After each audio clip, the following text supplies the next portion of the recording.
Summer holidays வந்தாச்சு, நம்ம GT Holidays வந்தாச்சு. GT Holidays, South India's #1 travel brand. Meenakshi Faculty of Arts and Science for Women at KK Nagar, Chennai. BCom, BSc, BA, BBA, BCA and Viscom. Apply now. அந்த பெண்ணோட தாம்பத்திய உறவு கொண்டு வாழறதுக்கு. ஆனா என்னன்னா அந்த பொண்ணு வந்து ரூமை விட்டு வெளியே ஓடி வந்துருக்கு. நல்ல வேளை கத்தலை. அப்புறம் பார்த்தாதான் போலீஸ்லேருந்து இவனுக்கு கால் வருது. சார் வந்து ஒரு பொண்ணை நாங்கள் பார்க்கில் பிடிச்சோம், சமையல் பண்ணி கொடுக்க சொன்னீங்கன்னா எனக்கு நீயே வேண்டாம் அப்படின்னு டக்குன்னு எடுத்து ஒரு கல்யாணம் ஆகி ஒரு மாதம் 1.5 மாதத்துலேயே தாலியை எடுத்து தூக்கி வீசுறா. கொஞ்சம் கூட அசராம அந்த பொம்பளை, நம்ம கதாநாயகி இருக்காளே, அவன் அந்த இடத்துல உட்காந்துக்கிட்டே இருக்கிறான் சிரிச்சுக்கிட்டு. அவருக்கும் தாம்பத்தியம்னு ஒன்று இருக்கிற. கல்யாணம் எதுக்கு சார் இருக்குது? பிரம்மச்சரியா இருக்கிறதுக்கா? படுக்க மாட்டேங்கிறாங்க, தள்ளியும் படுக்க மாட்டாங்க. ஆமாம், நல்லா தான் சொன்னீங்க. இன்னொரு தடவை சொல்லுங்க. நடுராத்திரி 1:30 மணி இருக்கும், ஒரு ஃபோன் கால் வருது. இவருக்கு தெரிஞ்ச ஒரு ஃப்ரெண்டு அங்கே இருக்கிறவர், அவர் வீட்டுக்கு இந்த பொண்ணு காரை திருப்ப சொல்லி அங்கே போயிருக்கிறான். இப்போ ஒரு பொண்ணு இந்த மாதிரியான விஷயங்களை செய்கிற பொழுது ஆண்கள் மத்தியில் ஐயோ பொம்பளைங்க எப்படியெல்லாம் இருக்கா பாருங்க, அந்த பயத்தை வந்து உருவாக்கிட்டு ஒரு வாழ்க்கை இருக்க முடியாது.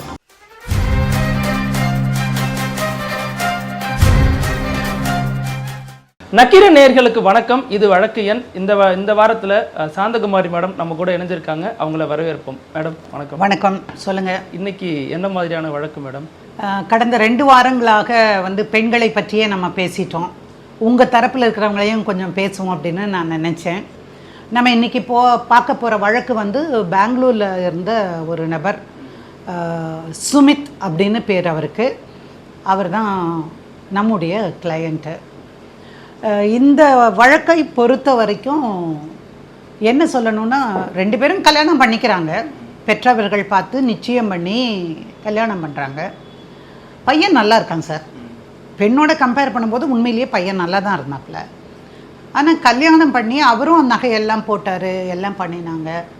ஆனால் கல்யாணம் முடிஞ்சு வீட்டுக்கு போனதுக்கு பிறகு தான் நம்ம கல்யாணம் பண்ணிட்ட பொண்ணு நாட் இன்ட்ரெஸ்டட் இன் அஸ் அப்படின்னு அவனுக்கு தெரிய வருது. ஆனாலும் அவங்க அப்பா அம்மா வந்து சொல்கிறாங்க, நீ வந்து அட்ஜஸ்ட் பண்ணி அவளை கொஞ்சம் கவர் பண்ணுற மாதிரி நடந்துக்கோ, நீயே எல்லாம் சரியாக போயிடும் தம்பி அப்படிங்கிறாங்க. சீக்கிரம் கண்டுபிடிச்சிட்டாரு.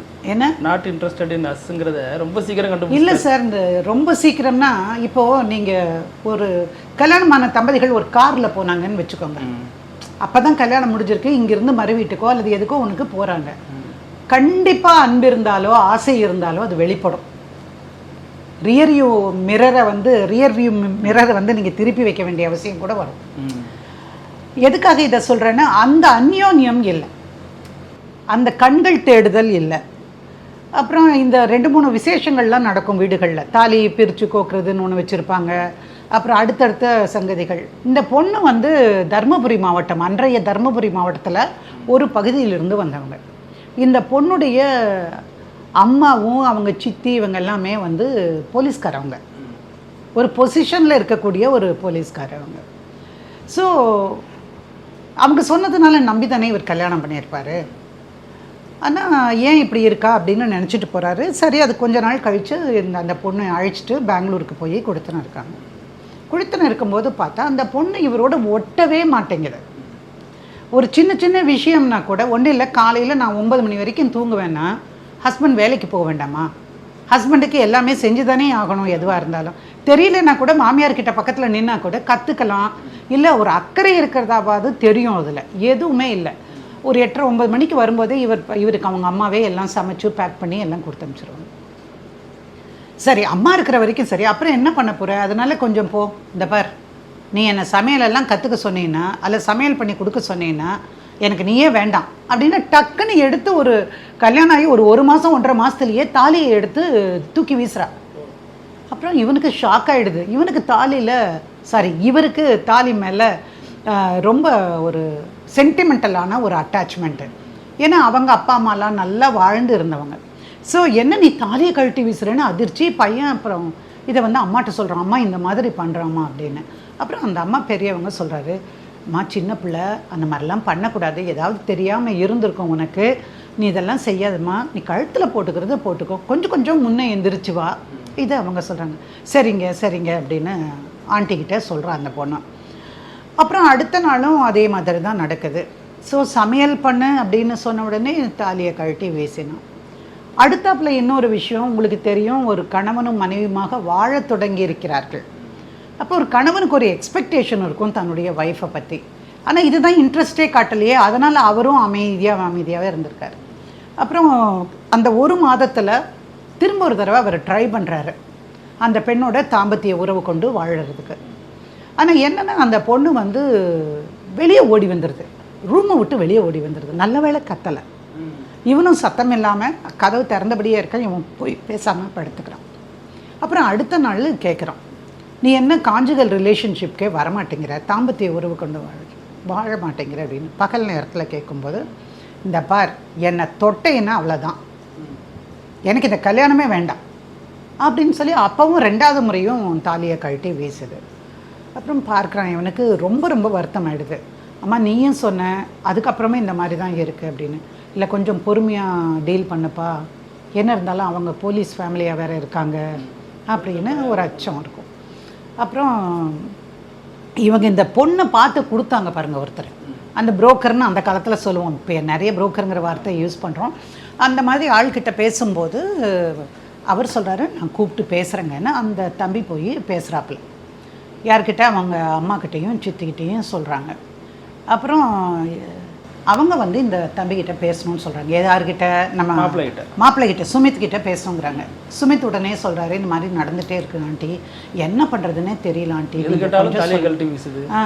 இதெல்லாம் சொல்லத்தானே செய்வாங்க. சரி, அப்புறம் அவங்க அம்மா வந்து புரிஞ்சுட்டாங்க. ஏன்னா அவங்க அம்மாவுக்கு புரிஞ்சுக்காமல் இருக்க முடியாது, தன் பொண்ணை பற்றி அந்த அம்மாவுக்கு நல்லா தெரிஞ்சிருக்கும். அந்த அம்மா பெங்களூர்ன உடனே தான் உடனே அந்த பொண்ணை கடத்திருச்சோ அப்படின்னு நான் நினைக்கிறேன். அப்புறம் சரிங்க நான் சொல்கிறேன் அவகிட்ட, அதெல்லாம் நடக்காத மாதிரி நான் பார்த்துக்கிறேன் அப்படின்னு. அவங்க டீசெண்டாக தான் பேசினாங்க. போலீஸாக இருந்தாலும் இவரை கூப்பிட்டு மிரட்டணும் அதெல்லாம் ஒன்றுமே கிடையாது அவங்ககிட்ட. ஸோ இந்த பையனுக்கு கொஞ்சம் ஒரு அச்சம் விலகுச்சு. அப்புறம் அந்த அம்மா அந்த பொண்ணுக்கிட்ட கேட்குறாங்க, இந்த பொண்ணுக்கிட்ட, இந்த பொண்ணு என்ன சொல்லுச்சுன்னு தெரியாது, ஆனால் அந்த அம்மா வந்து மாப்பிள்ளை சொன்னது அத்தனையும் உண்மை அப்படின்னு அவங்க தெரிஞ்சுக்கிறாங்க. அப்புறம் அந்த பொண்ணுக்கு புத்தி சொல்கிறாங்க, நீ இந்த மாதிரி எல்லாம் இருக்கக்கூடாது, தப்பு, கல்யாணம் பண்ணினா இதெல்லாம் இருக்கும் அப்படின்னு நல்லதனமாகவும் சொல்கிறாங்க, மிரட்டுறாங்க, திட்டுறாங்க, எல்லாமே கூட்டிகிட்டு வந்து வீட்டில் வச்சு ஒரு 5-6 நாள் வச்சுருந்து அப்புறம் திரும்பி அனுப்பி விட்றாங்க. இதுக்கு நடுவில் வந்து சுமித்துக்கு அபுதாபியில் வேலை கிடைச்சிருது அவருக்கு. அவர் போகணும்.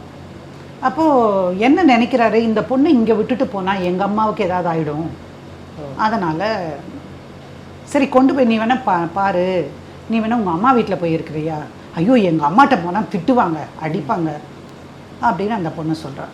நான் உன் கூட தான் வருவேன் அப்படின்னு. அவர் திரும்ப ஃபோன் பண்ணி சொல்கிறாரு, அங்கே வந்தால் வந்து எங்கேயும் தனியாக போகக்கூடாது, அது ஒரு ஸ்ட்ரிக்டான கண்ட்ரி. நான் இந்த வழக்கு வந்து நடந்து ஒரு 15 வருடம் இருக்கும், 15 வருட வழக்கு, முன்னாடி வழக்கு. அப்போ இந்த இதில் வந்து அங்கே ரொம்ப ஸ்ட்ரிக்ட் அபுதாபியில். பெண்கள்னால் அவங்க என்ன மாதிரி உடை அணியணுங்கிறதுலேருந்து எல்லா கட்டுப்பாடுகளும் இருக்குது அப்படின்னு அவர் சொல்கிறாரு. அப்புறம் இல்லை நான் சொல்லி அனுப்புகிறேன், இந்த முறை என் பொண்ணு ஒழுங்காக நடந்துப்பா, நீங்கள் கூட்டிகிட்டே போங்க அப்படின்னு சொல்கிறாங்க. இவரும் நம்பிக்கையோட அட்லீஸ்ட் நம்ம மன வாழ்க்கையை அங்கேயாவது துவங்குவோம், அப்பா அம்மாலாம் புத்தி சொல்லியிருக்காங்க, கேரண்டி கொடுத்துருக்காங்க அப்படின்னு சொல்லிட்டு போகிறார். ஆனால் போன நாளில் இருந்து இந்த பொண்ணு அதே மாதிரி தான் இருக்கா, இவரோட அதிகமான ஒட்டுறவு இல்லை. திடீர்னு பார்த்தா அந்த பொண்ணு வீட்டை விட்டுட்டு வெளியே போயிருப்பாள். நான் தான் உங்ககிட்ட சொன்னேனே தனியாக போகக்கூடாது, இது ரொம்ப ரிஸ்கியான பிளேஸு, 2வது நாளைக்கு ஏதாவது ஒன்றில் ஈடுபட்டுருச்சுன்னா எனக்கு வேலை போயிடும், இதெல்லாம் சொல்கிறாரு. திடீர்னு ஒரு நாள் போயிட்டா சார், எங்கே போகிறானே கண்டுபிடிக்கல, இவர் தெரியல இவருக்கு. அப்புறம் பார்த்தா ஒரு பார்க்கில் போயிருந்திருக்கா பக்கத்தில். அங்கே ஒரு அரப் ஃபேமிலி வந்து என்ன பண்ணியிருக்காங்க, குழந்தைகளோட விளையாடிட்டு இருந்திருக்காங்க. அந்த இடத்துல அந்த பார்க்கும் ரொம்ப நல்ல இடம், அங்கே உட்காந்து விளையாடிட்டுருக்காங்க குழந்தைகளோட வச்சு, இந்த மாதிரி டேப் எல்லாம் வச்சு அவங்களுக்கு சொல்லிக் கொடுக்குறது ரொம்ப ஜாலியாக இருந்திருக்கு. இந்த பொண்ணு அங்கேயே தான் உட்காந்துட்டு இருந்திருக்கிறா, அவளும் பார்த்து குழந்தைய பார்த்தெல்லாம் சிரிச்சுருக்கிறா. அப்புறம் பார்த்தா தான் போலீஸ்லேருந்து இவனுக்கு கால் வருது, நம்ம சுமித்துக்கு. சார் வந்து ஒரு பொண்ணை நாங்கள் பார்க்கில் பிடிச்சோம், ஒரு அரப் ஃபேமிலிக்கிட்ட இருந்து அவங்க வந்து டேபை திருடிட்டாங்க அப்படின்னு கம்ப்ளைண்ட் வந்திருக்கு, நீங்கள் உடனடியாக வரணும் அப்படின்னு. இவர் பதறிட்டு வேலையிலிருந்து போகிறார். போய் பார்த்தா அந்த பொண்ணு அங்கே உட்காந்துட்டுருக்கு, இவங்க விட மாட்டேன்னு ஒரு 3 பேர் கத்தினா எப்போவுமே 4 பேர் சேர்ந்துப்பாங்க. அப்படி ஒரு எல்லா இடத்துலையும் அது யூனிவர்சல் தான் அது. ஸோ என்னாச்சு கேட்குறாங்க, இல்லை நான் எடுக்கவே இல்லை, எனக்கு எதுக்கு, நான் பாரு என்கிட்ட ஒன்றுமே இல்லையா, என்ன பண்ணினான்னு எனக்கு தெரியாது, அவருக்கு தெரியாது.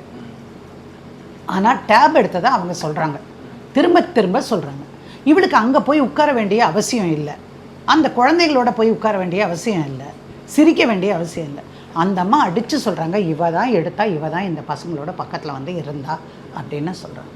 நான் விட மாட்டேன்னு போலீஸில் கம்ப்ளைண்ட் கொடுத்தாச்சு. அந்த அம்மா கம்ப்ளைண்ட்டை வித்ட்ரா பண்ணிக்கோங்கம்மா, அவள் எடுக்கலை, நீங்கள் பார்த்தீங்கல்ல, ஒன்றுமே இல்லை அப்படின்னு.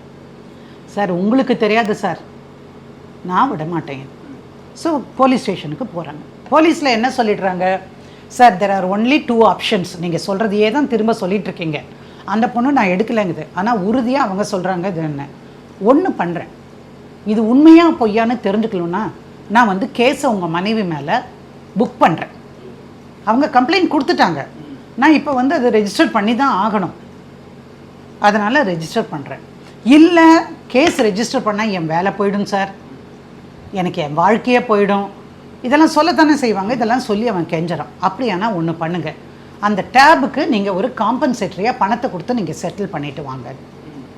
திரும்ப அந்த அரப் ஃபேமிலிக்கிட்ட போய் காலில் விழாத குறைய அந்த ஆளுக்கு கொஞ்சம் கூட அசராம, அந்த பொம்பளை நம்ம கதாநாயகி இருக்காளே, அவன் அந்த இடத்துல உட்காந்துக்கிட்டே இருக்கிறான் சிரிச்சுக்கிட்டு, இவ்வளோ நடக்கிற ஒரு எல்லாம் நடக்கும்போது எகத்தாளமா.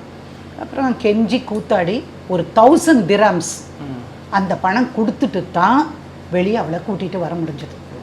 அப்புறம் அன்னைக்கு ஃபோன் பண்ணி சொல்கிறான் வீட்டுக்கு அழைச்சிட்டு. ஆமாம், அவங்க அம்மாவுக்கு சொல்கிறான், இந்த மாதிரி நடந்துருச்சு. அவங்க வீட்டில் சொல்கிறத விட முக்கியமாக சொல்ல வேண்டியது இந்த மாதிரி ஆயிடுச்சு அப்படிங்கிறது. அப்புறம் அவங்க அம்மா அந்த பொண்ணை கூப்பிட்டு கேட்குறாங்க, அந்த பொண்ணு இல்லைன்னுடுது. தம்பி ஏதோ தப்பு நடந்திருக்குது போல் இருக்கு, என் பொண்ணு செய்யலைங்கிறா அப்படின்னெல்லாம் சொல்லிவிட்டு இனிமேல் வெளியே போகக்கூடாது அப்படின்னு அந்த பொண்ணுக்கு ஒரு வார்னிங் கொடுக்குறாங்க. இது ஒரு விஷயம். சரி, இதிலிருந்தெல்லாம் கொஞ்சம் ஒரு 2-3 மாதம் கழிஞ்சு அப்புறமாவது வாழ்க்கையை தொடங்கணும்னு நினைக்கிறாரு. அதனால் என்ன பண்ண, பெரும்பாலும் சாப்பாடே ஆக்கிறது கிடையாது. இப்போது உள்ளூரில் இருக்கும்போது கூட உள்ளூர் கடைகளில் போய் ஏதாவது சாப்பிடலாம். அங்கே இருக்கும்போது வீட்டிலிருந்து சமைச்சு கொடுத்தா தான் அவங்களுக்கு செலவுக்கு கட்டுப்படி ஆகும், அவங்க சம்பாதிக்கிறது 2 பேர் இருக்க போகிறதுனால. அதுவும் சொல்லி பார்க்குறாரு, முடியாது. அப்புறம் சரி அவளை எப்படியாவது தன்வயப்படுத்துவோம் அப்படின்னு சொல்லிட்டு கொஞ்சம் தனக்கு ஏற்ற மாதிரி மாற்றுவோம் அப்படின்னு சொல்லி அவருக்கும் 4 ஃப்ரெண்ட்ஸ் இருப்பாங்க, சொல்லியிருப்பாங்க. இவர் வந்து சாயங்காலம் ஆஃபீஸ்லேருந்து வந்த உடனே வெளியே காரில் கூட்டிகிட்டு போய் ஒரு ரெஸ்டாரண்ட்டில் நிறுத்தி அங்கே சாப்பிட்றார்.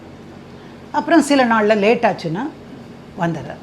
பார்த்தாரு 1 மாதம் 2 மாதம் எக்கச்சக்க செலவு, சமாளிக்கவே முடியலை. நீங்கள் இந்தியன் ஃபுட் தான் அங்கே போனாலும் நம்ம நாக்கு கேட்கும். அப்போ அது எல்லாமே வந்து ரேட்டு அதிகமாக இருக்கக்கூடிய நிலைமை.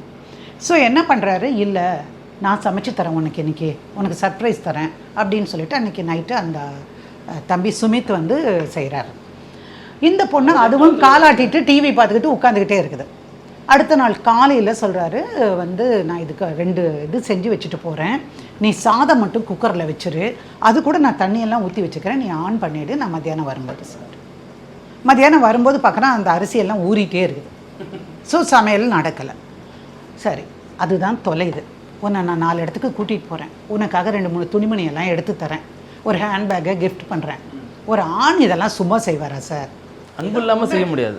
அன்பு இல்லை, அவருக்கும் தாம்பத்தியம்னு ஒன்று இருக்குது. கல்யாணம் எதுக்கு சார் இருக்குது?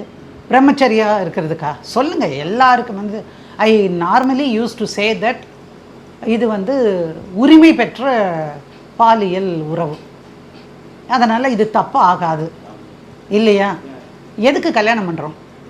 1 தாம்பத்திய உறவு கொண்டு வாழ, 2 ப்ரொக்ரியேஷன் ஆஃப் சில்ட்ரன், குழந்தைகள் வேணும், வாரிசுகள் உருவாகணும்.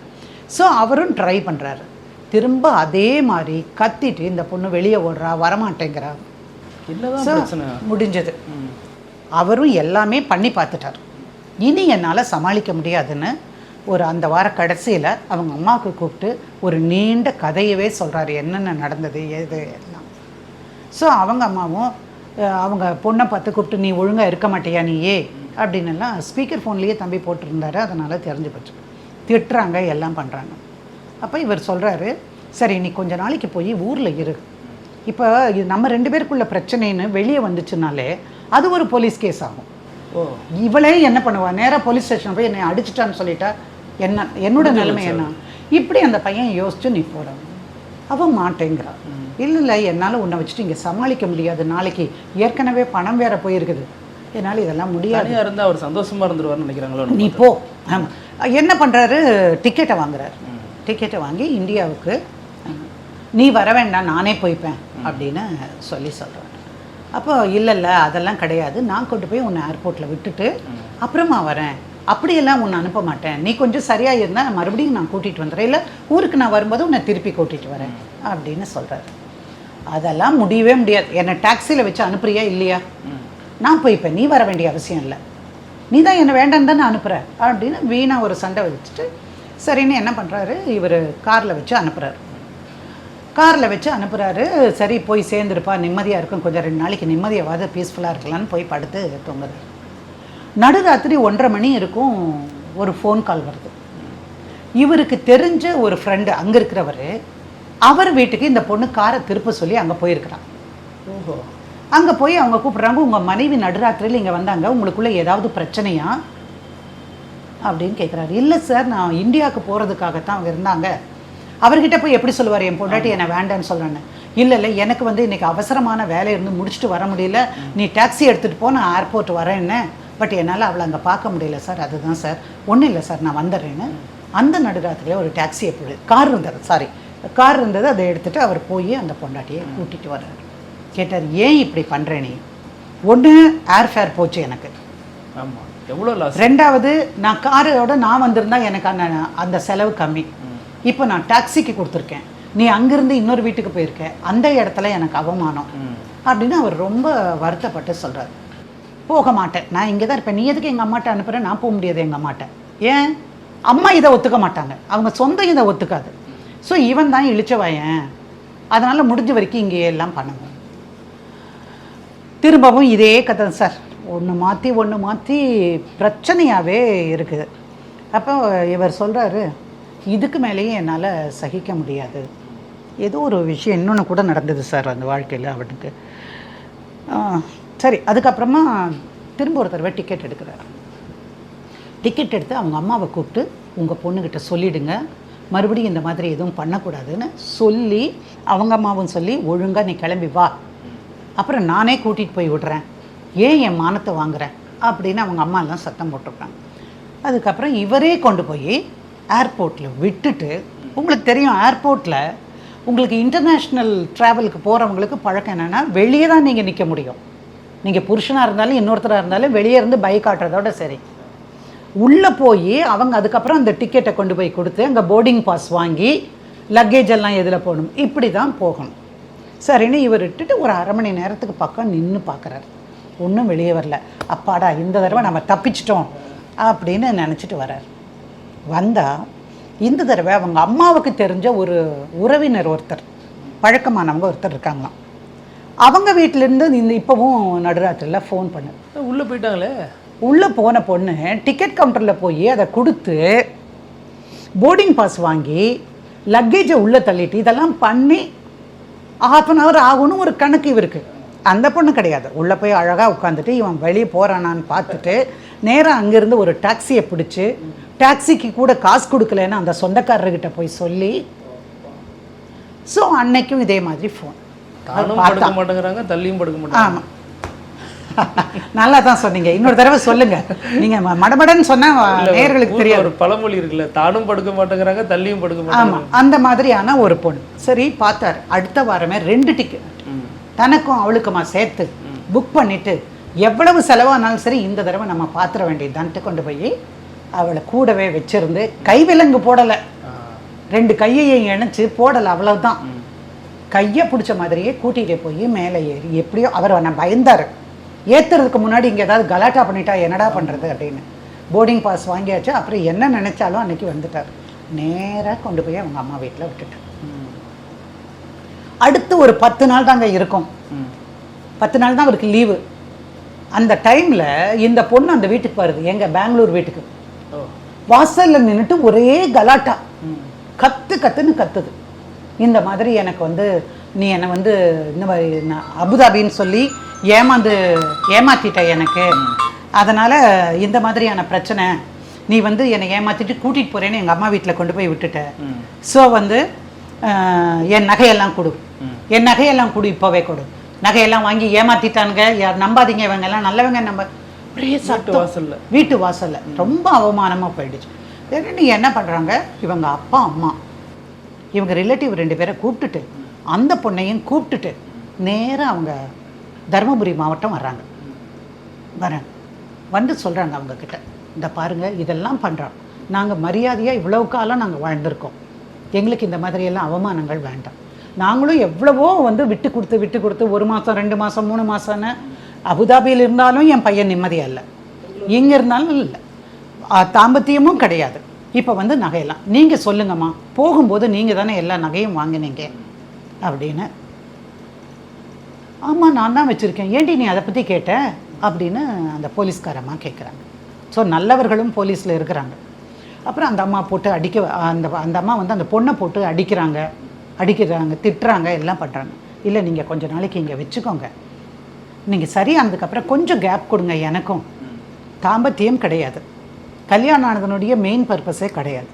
2வது அவமானங்கள், வாசலில் நின்றுட்டு கற்றுனா நான் ஏறத்தாழ நாங்கள் 30-40 வருஷமாக அங்கே வேலை இருக்கிறவங்க குடியிருக்கிறவங்க, எங்கள் மானம் போச்சு, மரியாதை போச்சு.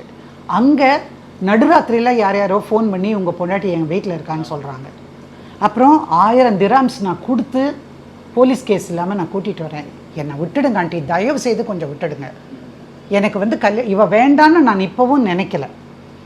ஒரு பொண்டாட்டியாக வாழ்கிறதா இருந்தால் பிரச்சனைகள் இல்லாமல் இருந்தால் நான் ஏற்றுக்க தயாராக இருக்கேன், எனக்கு கொஞ்சம் டைம் கொடுங்க ஆண்டி அப்படின்னு அவங்க மாமியார்கிட்ட பேசிட்டு அம்மா அப்பா எல்லோரும் திரும்பி வந்துடுறாங்க. வந்துட்டு என்கிட்ட வந்து இங்கே வரல, அங்கே இருந்து ஒருத்தர் ரெஃபர் பண்ணி ஒரு ஃபோனில் என்கிட்ட கேட்டாங்க. அப்போ நான் சொன்னேன், முதல்ல நீங்கள் செய்ய வேண்டியது அந்த பொண்ணு வீட்டுக்குள்ளே நுழையாத மாதிரி ஒரு தடை உத்தரவு நீங்கள் வாங்கணும்.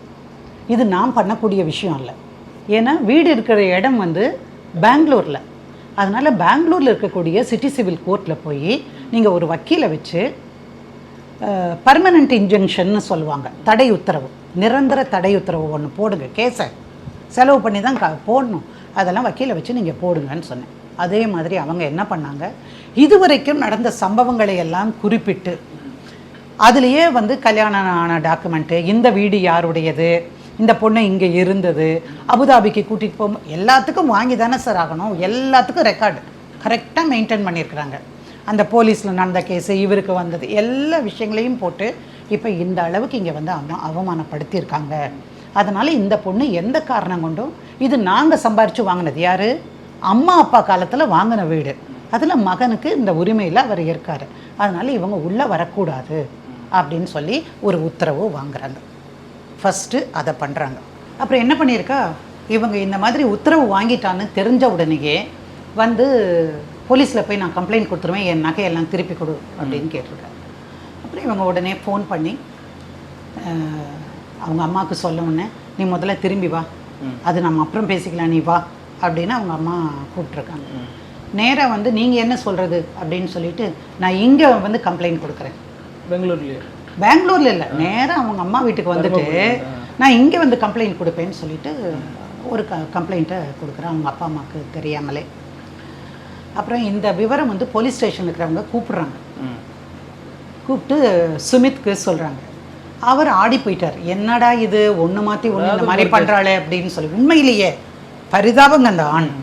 அப்புறம் என்ன பண்ணுறது, திரும்பவும் என்கிட்ட பேசினாங்க, சரி வாங்க ஒரு ஆன்டிசிபேட்டரி பெயில் போட்டு நம்ம வாங்கிடலாம். யார் யார் இருக்காங்க, அவங்க சிஸ்டர் ஒருத்தர் அங்கே இருக்காங்க, அதே வீட்டில் ஒரு போர்ஷன்லாம் அவங்க இருக்காங்க, ஏன்னா இந்த 2 பேருக்கு தான் வரும் வீடு, அதனால் அவங்க அம்மா ஏன் போய் வெளியே போய் வாடகை கெடுக்குறீங்க, இதுலேயே இருந்துக்கோங்கன்னு சொன்னாங்க. அவங்க சிஸ்டர் பேர், அம்மா பேர், அப்பா பேர் எல்லாம் 70 வயசு 68 வயசு அந்த மாதிரி இருக்கிறவங்கள. அப்புறம் இவர் மேலே எல்லாத்து பேர்லேயும் போலீஸ் கம்ப்ளைண்ட்டு.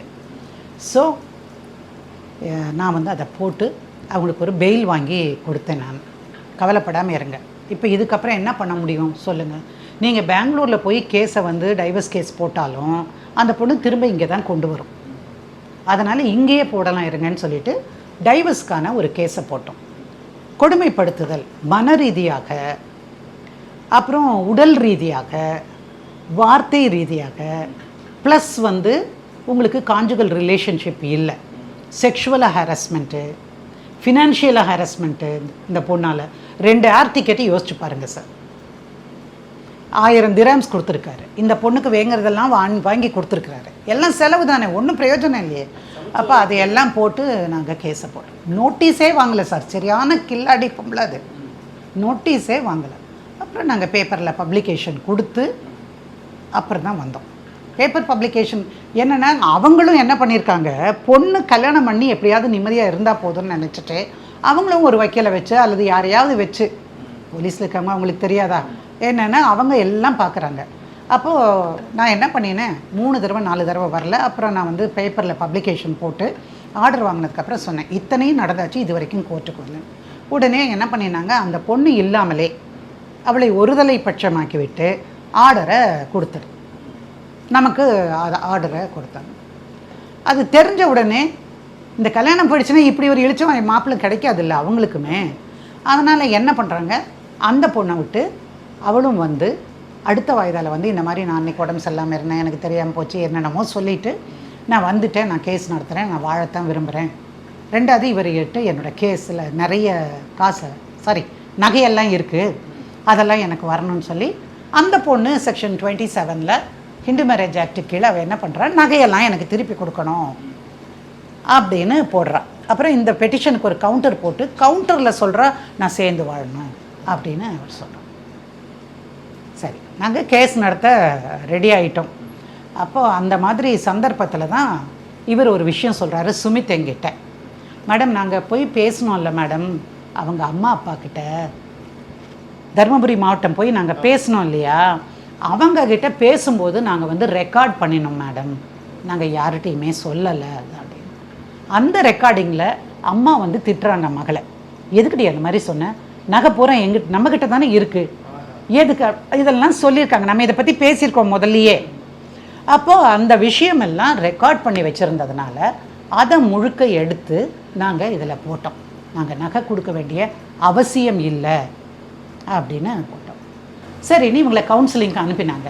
அந்த பொண்ணு நான் இவனோட வாழ மாட்டேங்க அப்படின்னு சொல்லிச்சு, வாழ மாட்டேன் அப்படின்னு சொல்லிச்சு. அப்புறம் ஏம்மா நீ இந்த மாதிரி போட்டிருக்கியம்மா அப்படின்னா, நான் இல்லைங்களே, நான் வந்து சேர்ந்து வாழ்றதுக்கு மனு போடலை, எங்கள் அப்பா அம்மா சொல்லிட்டாங்க நீ சேர்ந்து தான் வாழணும்னு, அவங்களுக்காகலாம் வாழ முடியாது, இந்த ஆள் கூட எல்லாம் இருக்க முடியாது அப்படின்னு சொல்லி.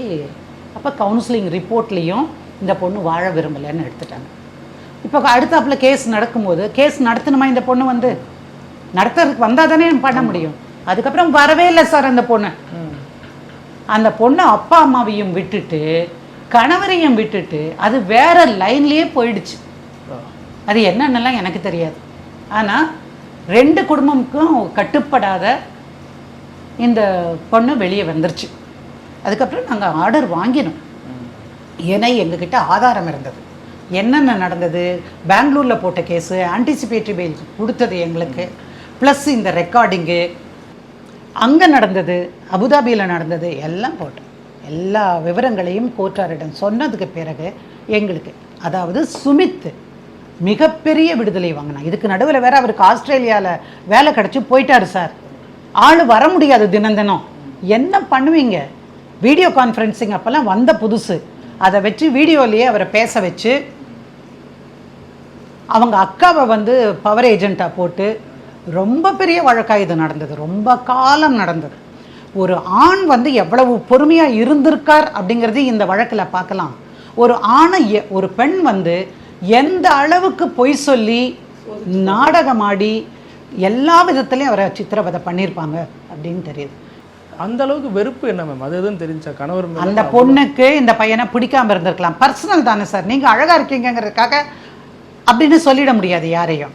அந்த பெண்ணுக்கு உங்களை பிடிக்கணும். நான் உங்களையும் சொல்கிறது பொதுவான எல்லா உங்களையும் சொல்கிறேன். பிடிக்கணும், திருமணத்தில் ஆசை இருக்கணும், அல்லது வேறு ஏதாவது அவளுக்கு இருக்கலாம், வேறு யாராவது இருக்கலாம், சாதி விட்டு சாதியாக இருக்கலாம், பெற்றோர்கள் ஒத்துக்காமல் இருக்கலாம். இதெல்லாம் நம்ம அசம்ஷன்ஸ் தான். We can't say this is the right reason அப்படின்னு. அதெல்லாம் ஒன்றுமே கிடையாது. ஏதோ ஒரு காரணம் இருக்கிறது. அது குடும்ப வட்டத்திற்குள்ளே நிற்கிற பெண் அல்ல.